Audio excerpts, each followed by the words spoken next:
Rightio, Alana and I are going to head up the sea, check out the views of the Mornington Peninsula on this thing. Look at this.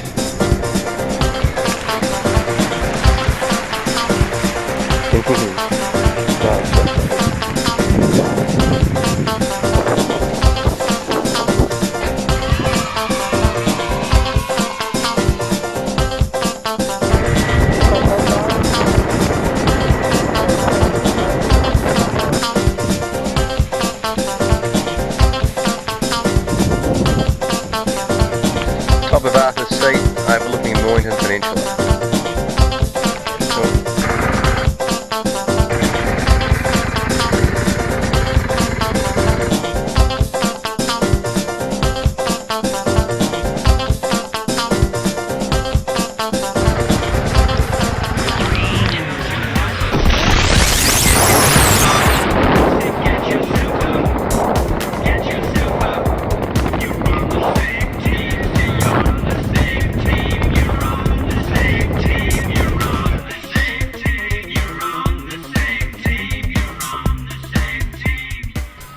G'day superstars, and welcome to another transmission of Federation TV. We're at the Mornington Peninsula here in Victoria, and it's a cracker of a day. It's far removed from April 1st, just a couple of days ago, where we had that huge wind breaking all sorts of records here on the Mornington Peninsula, where boats out there were treated like corks in the water. And I'm not too sure if you can see it on the camera there, but it's very flat today, which is how it normally looks here on the bay. But there was a 5-metre chop, and if you're a surfer, it would have been all your wishes coming at once. So more records being broken on a local level. Around the planet, guys, in Hawaii, Kilauea is still active. Emissions have dropped, but we're all remaining on alert with that huge volcanic region there in Hawaii. We're running a story on millicom.com where a warmer world can also indicate a more explosive one due to the melting of the ice that's on certain regions of the world. Displacing that weight with the ice being melted is obviously going to destabilize the geological mantle beneath the ice, and that could cause all sorts of dramas. So there's a wonderful story there on millicom.com, and in quotation from that particular story, we are going to see a massive increase in global volcanic activity. If we look at previous warming periods, that is exactly what happened. So we're going to try and get greater insights into some of the big volcanic regions around the planet, and as we have been doing on all our transmissions, keeping an eye on volcanic activity.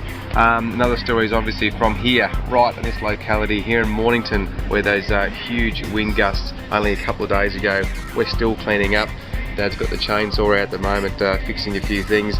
The cost of climate change continues to soar all around the planet. In Brazil, massive flooding is still occurring after 2 weeks of downpour, and in the US and the Midwest, concerns that they may see a repeat of that huge flooding event in '93 and '94, where over 50,000 houses were destroyed, 38 left dead, costing the economy there around about $20 billion. It's 20 billion's a whopping amount of money, and those funds have to be found from somewhere. Reminding yourself, $1 in mitigation in trying to get some insight into what may happen in the future will save you $7 down the track, so it's integral that we have to have a bit of a crack. Now, we can't continue talking about climate events all the time.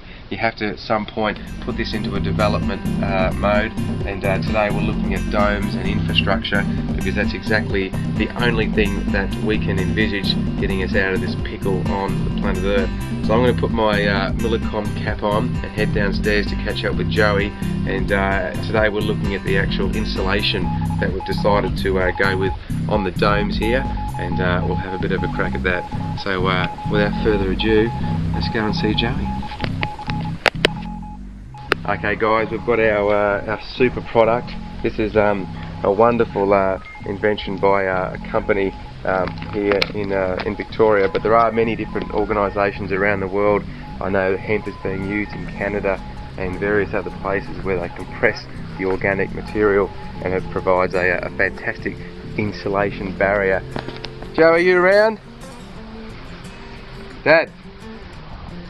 Come on, we'll go find Joe. He's cleaning up the debris from the storm. Where are you there, Dad? Oh, well done.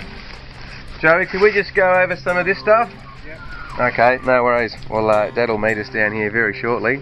So here's the dome. We'll work out. Here's the actual Dura brick. This is what we've decided to use. Now, hopefully you can see that on the camera there. Are you beauty? Welcome back. Dad's finished cleaning up the yard after the big storm. Rightio, Dad. So what have we got here? We've decided to go with this insulation Dura brick stuff from obviously here in Victoria. And do you want to explain this one? Yeah. What she is exactly? Yeah. Okay, there's the Dura board there. So it's just I've cut from after they harvest the wheat. So it's a bit like chipboard, but it's unfortunately it's not waterproof. But the idea now is to cut these into shape, so they actually interlock in these triangles here. So these will cut the shape through the triangle. The trick is to actually have them a waterproof membrane on the surface, and the only way we could do it is with a flat piece of tin like that will sit on top of it. It'll protect the undersection of the Dura board, and that'll keep it nice and waterproof. So these will eventually fit in with the water protection tin there, which will reflect a lot of heat too. So these will be cut into shape of the triangles, and they will literally lock in there like that. We're saying natural alternative, environmentally safe, high strength and low maintenance, but we'll see about that. Thermal insulation and fire resistant. So this is our first crack at it anyway, Joey. So I mean, a lot of this development is trial and error, obviously, and we, as Dad said, now we start filling up these triangles with the Dura brick and with the colour bonding finish to help us with our waterproofing.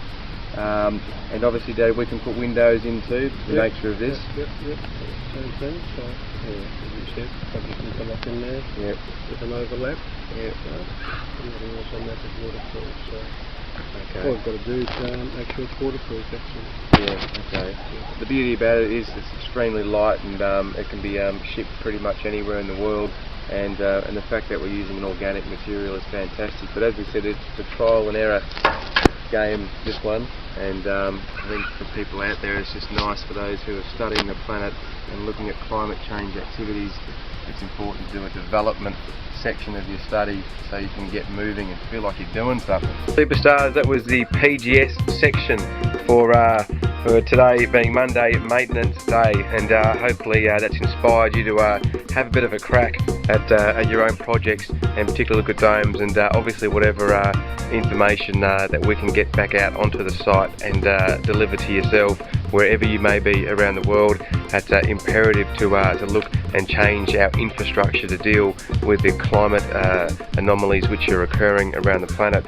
Now tomorrow on Fed Transmission we have Tommy looking at another carrier bat insight, and tomorrow we'll be looking into the beautiful entities known as the dolphins here on the planet Earth. We're all dolphins, really. We're all mates, sea and land and space. So it's going to be another wonderful episode. Good on you guys. Just a recap of the news. Obviously keeping an eye on Kilauea in Hawaii, the US Midwest, forecasting more rain, more flooding, and obviously here in Australia still cleaning up after that big storm. We hope this transmission finds you well. This is a countdown to 2012. Get yourself up. Get going. Run. Stretch your hamstrings. Just do something. I don't know. Something.